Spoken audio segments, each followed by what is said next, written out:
Welcome to Would I Lie to You, the show where it pays to be economical with the truth. On Lee Mack's team tonight, a comedian who recently filmed a fishing series for BBC Two. Ironically, I never managed to catch it. It's Bob Mortimer.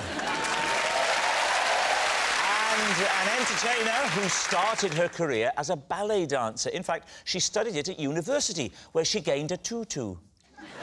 It's Debbie McGee. And on David Mitchell's team tonight, a presenter and former footballer who once went to Coventry for £2 million. That's an expensive taxi. It's Dion Dublin. And a comedian who's 4 feet 11 inches tall. We've always seen eye to eye. It's Lucy Porter. We begin with round one, Home Truths, where our panellists read out a statement from the card in front of them. To make things harder, they've never seen the card before, they've got no idea what they'll be faced with. It's up to the opposing team to sort the fact from the fiction. Now, Debbie is first up. Right, here we go. The police once surrounded my house after I set off an alarm in my bikini bottoms. David's team. Interesting. Interesting location for the alarm.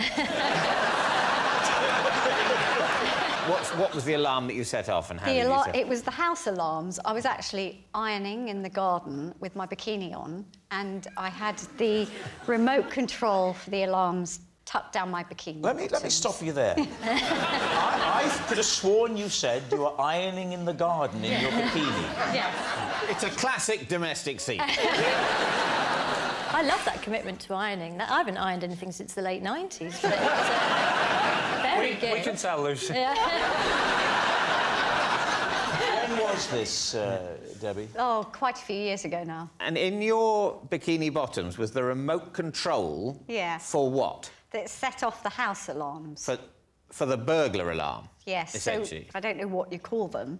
A panic button. Like a panic button, yeah. I think if I was in the garden in a bikini ironing, I'd feel very vulnerable because there's a lot of flesh, isn't there, in the iron? You know how easy the phone rings and you do that? Did you not to be honest, if you're gonna smash the iron into your head, it doesn't matter whether you're wearing a bikini or the uniform of the Chelsea pensioners, you're still gonna get burnt.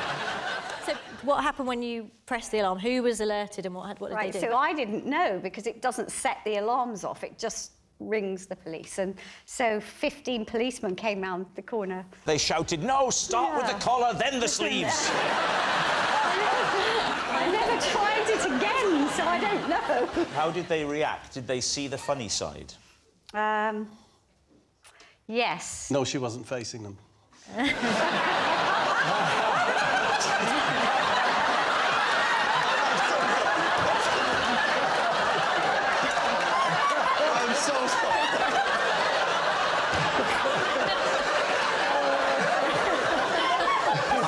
I know that's rude, but I can't quite figure out why. OK, well, I mean, it's elaborate, it's odd, it's unusual. Is it true? In my younger days as a sun worshipper, I would do anything outdoors. When you're young and you want a tan, you just do anything. What do you think? Oh, I think... Wow. You know you had to make quicker decisions on the football pitch, don't you? I think that's true. You think it's true? I think you think it's true? We think it's true. They think it's true. Debbie, truth or lie? It's true.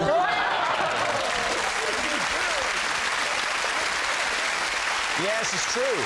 Debbie did once set off an alarm that was in her bikini bottoms. Dion, you're next. Right. I once sneezed so hard in my car, I set off the airbag. Please, team. Wow. That is a big sneeze. Where were you? I was in my car.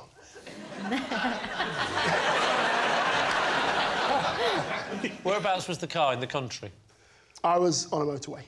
Oh, you were travelling. At what speed? Yes. About 65, 70. Are you saying that you sneezed and the airbag went off, or are you saying you sneezed, crashed the car and the airbag went off? I sneezed, airbag went off, and because I was on the inside lane, I just pulled over. The sheer force of the air from your nostrils and mouth.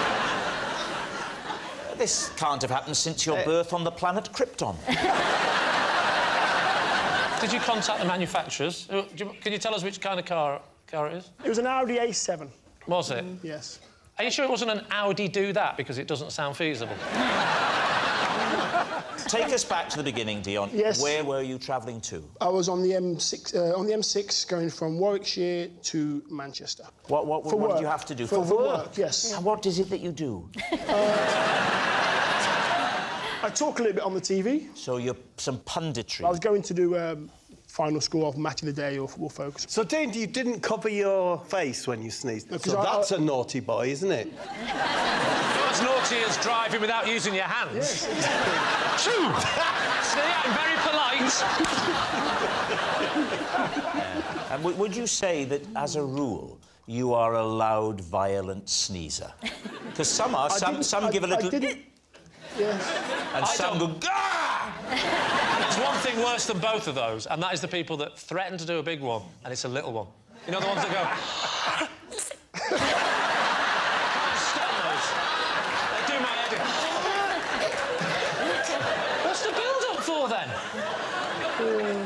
Where do you fall? Which of those camps are you in? I'm quite a loud, violent sneezer. You are. Which I didn't think I was until I nearly killed myself. Did you make it to work? In another car, yes. Who picked you up? The dealership. I just rang the dealership straight away. You rang the dealership? You don't ring the dealership when you've had an accident.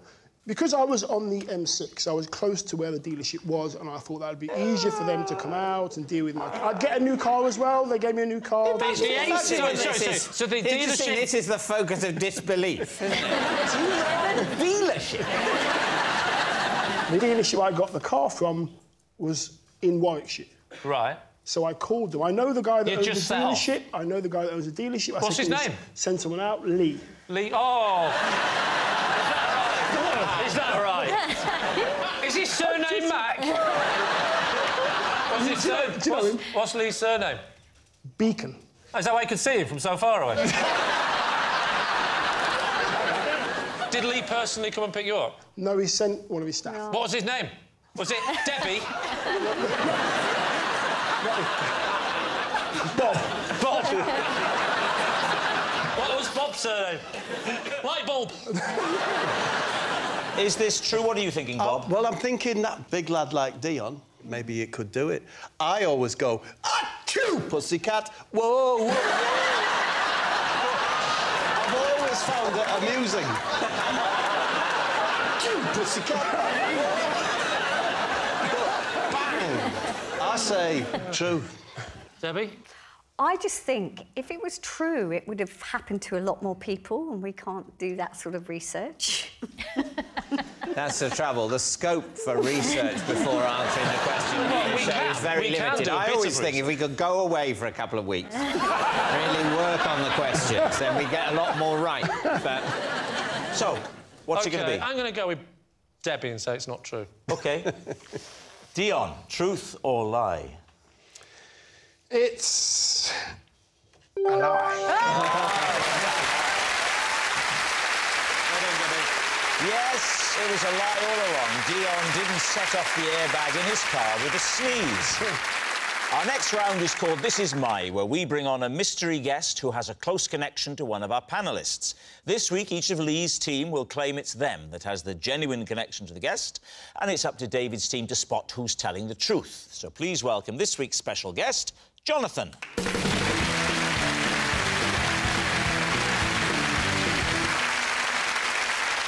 So, Debbie, what is Jonathan to you?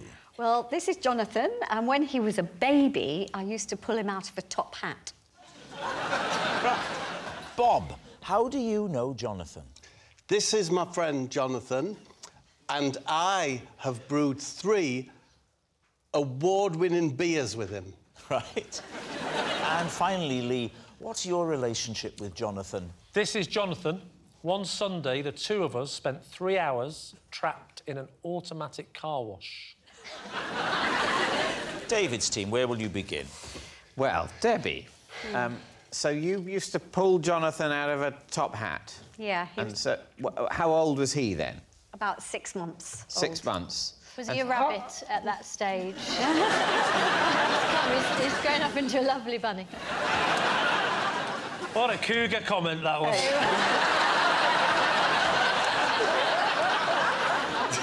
He's going for it, though. Look, he's aflame with desire. Look at him. He's got the right hairstyle to be pulled out of a top hat. So, where did this happen? This was in a summer season in Bournemouth. Debbie, how big was the top hat then? It was a prop top hat, so it was a bit bigger than a normal one. But, you know, babies aren't very big. He was only about this big. 6 months, not very big. Yeah. And so... And was he the son of someone else in the summer season? Or No, was he one of the Chuckle Brothers' offspring or something?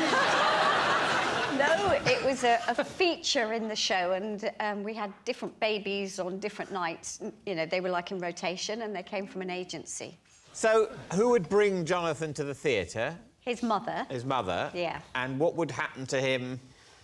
I mean, I don't want you to give away the magic trick too much, but where was he stowed up to the moment where he's pulled out of the top hat?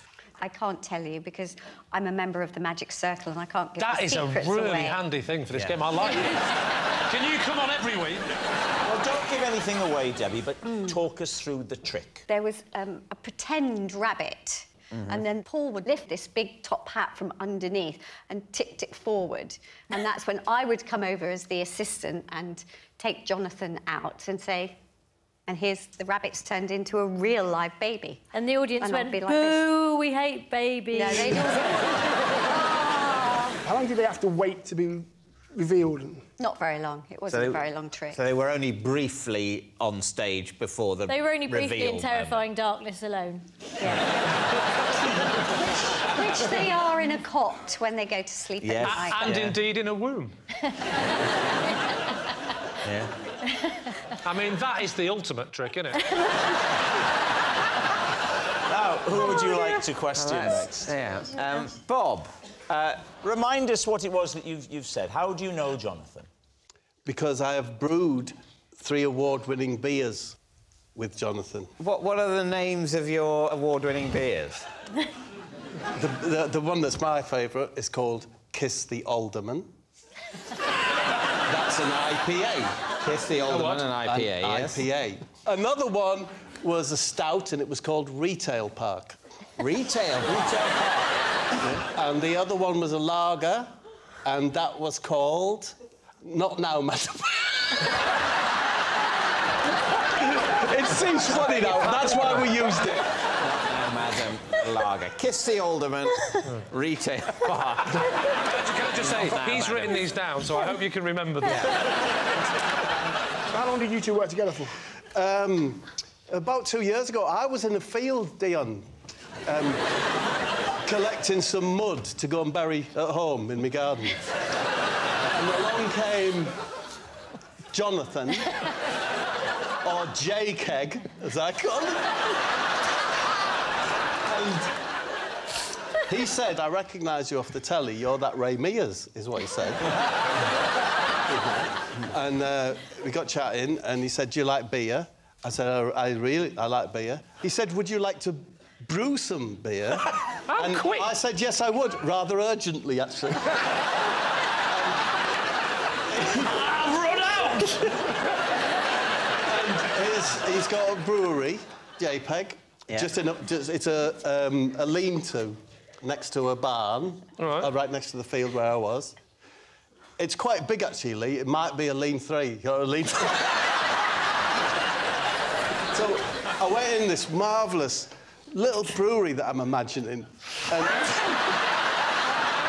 we mashed. Well, part of the process is mashing. Right. You put a load of hot water in the cylinder, and you have to stir the malt barley. Yeah. And I did that bit of it. And I thought, I adore this. Is there any way that I could see this process through, and we could call this beer Kiss the Alderman? What is the Alderman? He's an unelected council official. Say, for example, let's focus in on Bolton. So if Bolton had a large Chinese community, but there was no representatives, councillors, they would say, would you like to informally nominate one of your Chinese community, and they will become an alderman, and they will sit on the council and be able to represent... Right. No, that makes sense. So we've definitely covered what happens to the Chinese community in Bolton. However, back to the beer story. Yeah, so... and that was Kirsty Alderman. So we brewed 1,000 litres, bottled it, and it was the top beer in the Kent Craft Ale Society. Can I ask, my husband is a brewer, what hops did you use? Citrus hops. One of them's called something, and the other one likewise is named as well. I mean, this all checks out.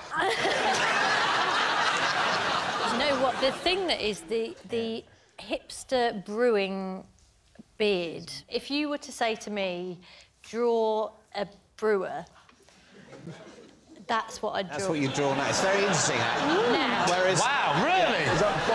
Whereas if someone asked you to draw a brewer 30 years ago, you'd draw someone very different, wouldn't you? I'd draw you.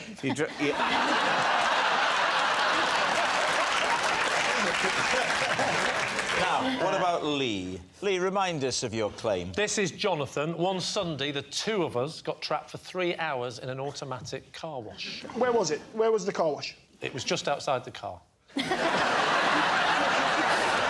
Near where I live in southwest London. Whose car was it? Who's driving? It was my car. And was Jonathan in your car with you? Correct. He was the passenger. Why? How do you know Because Jonathan? we can't both drive.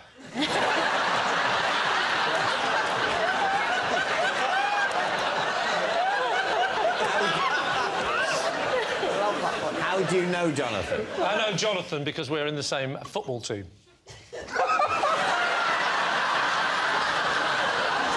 What is it, to bring your granddad team? So you were you driving back from football? Driving to football. Driving to football. Washing your car on the way to football. Oh, I'm looking forward to the game, young Jonathan. I really can't wait. But tell you what, let's wash the car first, so that when we arrive, everybody says, oh, Lee's doing well. You drove into the car wash, and what happened? So, there was 3 options. It was gold, silver or bronze. And obviously, being from the north of England, I was looking for a lesser metal than all 3. But it stopped at bronze. So I went in and I said, can I have a car wash? And he gave me the token, and I went back out and I Was it a token? Sometimes it's a code these days. All right, then, what he said was, the token is where the squirrel likes to hide.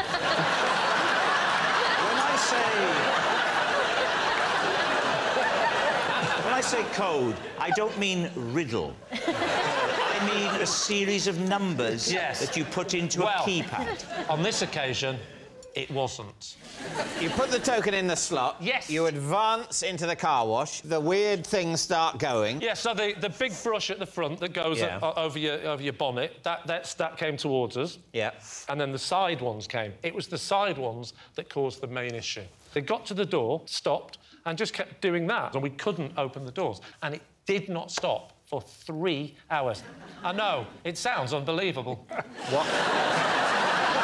Why don't you climb over into the back seat and get out one of the rear doors? Because it's a 2-door car. And I'm assuming this happened before the invention of the mobile phone. No, that was not true. It was during the invention of the mobile phone. During it? During the invention. In fact, do you know what we did? We were so stuck, didn't know what to do for 3 hours, we decided to invent the mobile phone. No, it was...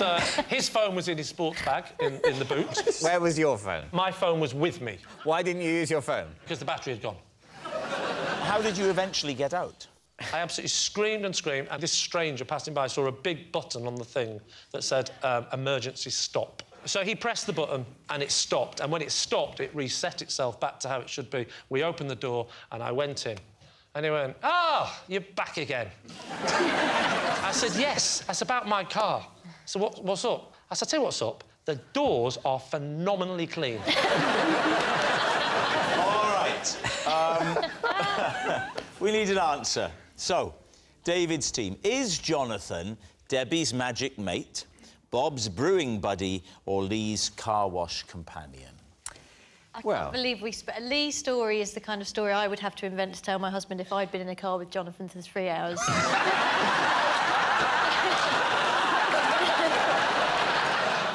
Jonathan looks like a hipster brewer to me. What do you think? I think it's Bob. I think they're mates and they've done some brewing together, yeah. Yeah, OK, You think Bob met him in a field while collecting mud?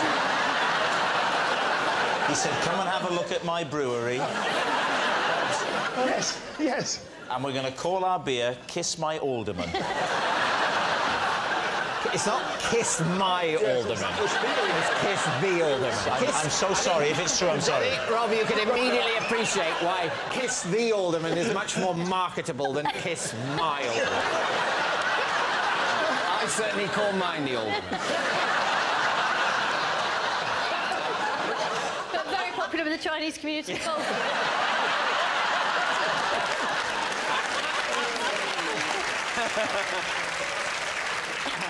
So, David, what are you going to say? I think my team thinks it's Bob. Yeah, but let's go. OK, you're going to say Bob. OK. Jonathan, would you please reveal your true identity? I'm Jonathan, and I brew beer with Bob. Yes, Jonathan is Bob's brewing buddy. Thank you very much, Jonathan. Which brings us to our final round, quickfire lies, and we start with... It's Bob. Sorry? It's you, Bob. It's apple pie tonight. Is it? It's Friday, then? Yes. Following advice from Chris Rea, I always crack an egg into my bath. I've done for 22 years.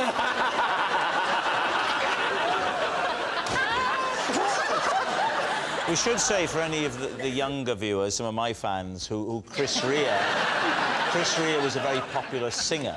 When did Chris Rea give you this advice, and in what context? I was making a single for Middlesbrough Football Club's FA Cup appearance called Let's Dance, which I did with Chris Rea. And after we'd completed the recording, he popped me into the bath, and there was an egg. It's an egg in it. He popped you into the bath. He said, it's been a long day, you must be very tired. Yeah. I'll just pop you into the bath. Yeah. So where was this bath? Was it at the recording studio? It's on a little island in the middle of the Thames. It's as rare as recording studio is. So you've been recording, presumably, in a room without a bath? Absolutely, yeah. And then you finish the recording, everyone's very happy with the track. Yep. And he says, Bob, you look tired. Maybe your joints are aching. This way. No, it's not exactly like that. It says, that's it, Bob, I think we've got that leg. That's your bedroom, that's your bath. I've popped an egg in there for you. Is he Geordie? Yeah. He's like where I'm from, Middlesbrough. Right. But he's much more Middlesbrough than me, like. And why would he put an egg in your bath? What was the thinking behind it? I've never found out. You've done it ever since. All I know is that I woke up the next morning and I have never felt so alive. Was the egg still in its shell, floating, or had he gone... No, the white had dissipated. Does that work? Yeah. It's fabulous. It's fabulous. It's non-greasy, which is a boon, isn't it? Is it non-greasy? Yeah, honestly. It's less greasy than water without egg in it? Do you have to mix it up, or do you just crack it and let it float? Do you know what? You get in the bath, even in the bath where I am now, and you get in and you really don't want to burst the yolk. So the white goes, but the yolk's there, and you move like that, and you try and get it to come towards like that. And I don't know why, but you just do. Have you ever had it get in your mouth? You get it there like that. And then you get the yolk, and I use it for hair conditioner. Really? I don't know how much hair, but to condition the hair on my skin. So, just going back to the original occasion, Chris Rea had already run you a bath. Yes. I forgot about that detail.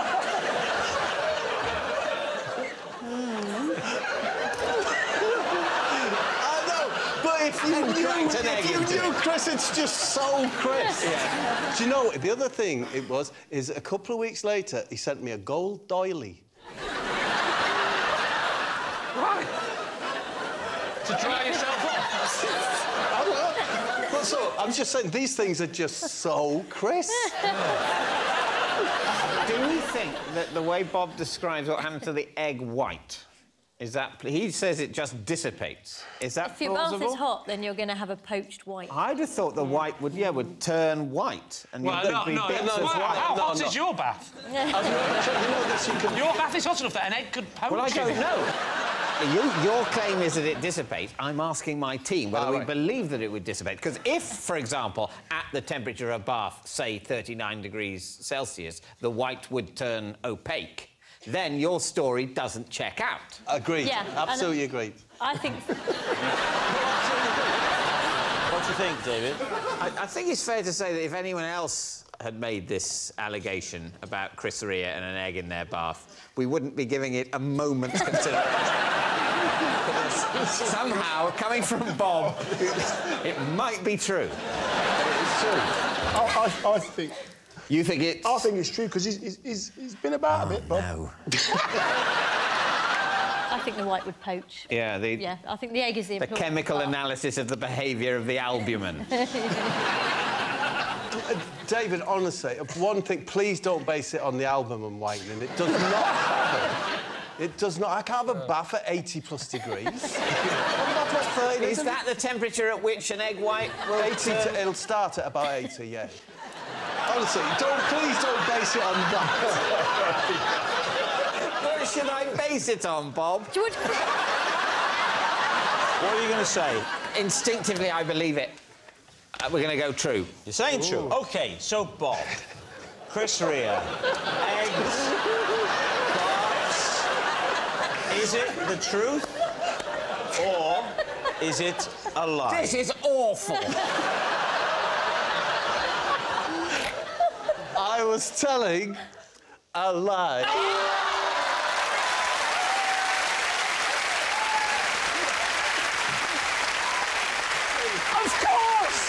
Of course it's a lie! He said Chris Rea put an egg in his bath! Of course it's a lie! It's obviously a lie! Who could possibly believe that? It'd be more likely that someone was stuck in a car wash for 3 hours. Yes, it's a lie. Bob doesn't crack an egg into his bath following advice from Chris Rea. And that noise signals time is up. It's the end of the show. I can reveal that it's a draw. Thanks for watching. We'll see you next time. Good night.